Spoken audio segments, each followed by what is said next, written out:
Have you ever wondered what it feels like working behind the scenes, seeing actors become stars, and then eventually you one day find yourself becoming that star the audience are watching? Well, that's one interesting part of Garzali Miko's story. Welcome to Solacebase Entertainment. I'm Fidesi Abubakar, and today we are talking about a man with multiple talents who has managed to make his mark in two major areas of the entertainment industry: music and acting.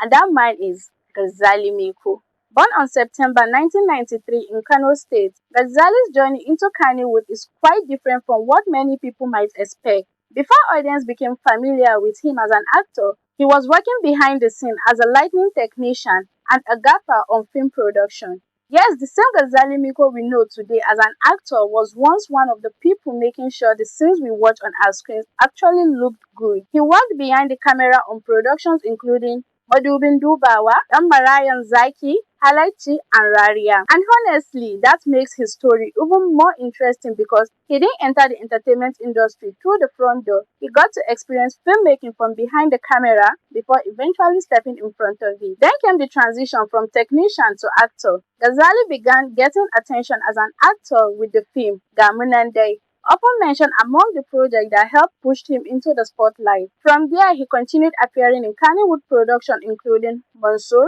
Maria, Wakili, and Namijin Kishi. And if you have watched some of his movies, you probably already know that Ghazali has the ability to fit into different characters without making every role feels like the same person. And here's where his story gets even more interesting. Ghazali Miko didn't stop at acting, he also ventured into music, becoming a singer and a songwriter. Some of his songs include Me Sona, Fatima, Sona Amana, and lots more, showing that his creativity wasn't limited to the screen. And this isn't something he did years ago and abandoned. Ghazali has continued to release music. In June 2026, he released an EP titled Labari.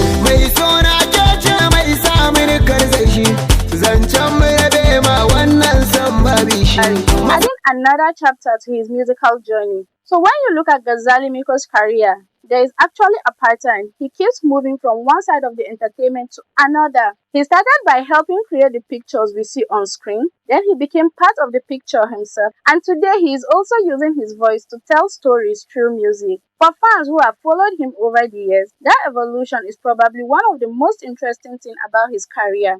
Because Ghazali Miko's story isn't really about someone who became famous overnight, it's about someone who started from a different corner of the industry, learned the ropes, stepped on the spotlight, and continued to find new ways of expressing his talent. And perhaps that's the best part of his story many people don't know. Before the fame, before the acting roles, and before the music, there was simply a young man from Kano trying to find his place in the entertainment industry. Today, that young man has become a recognizable name in Kannywood and continues to explore his place in the music scene. From working behind the camera to becoming the person in front of it, Garzali Miko's journey shows that sometimes your first role in the industry doesn't have to be your final destination. And who knows, maybe there are still more chapters to his story yet to be uncovered.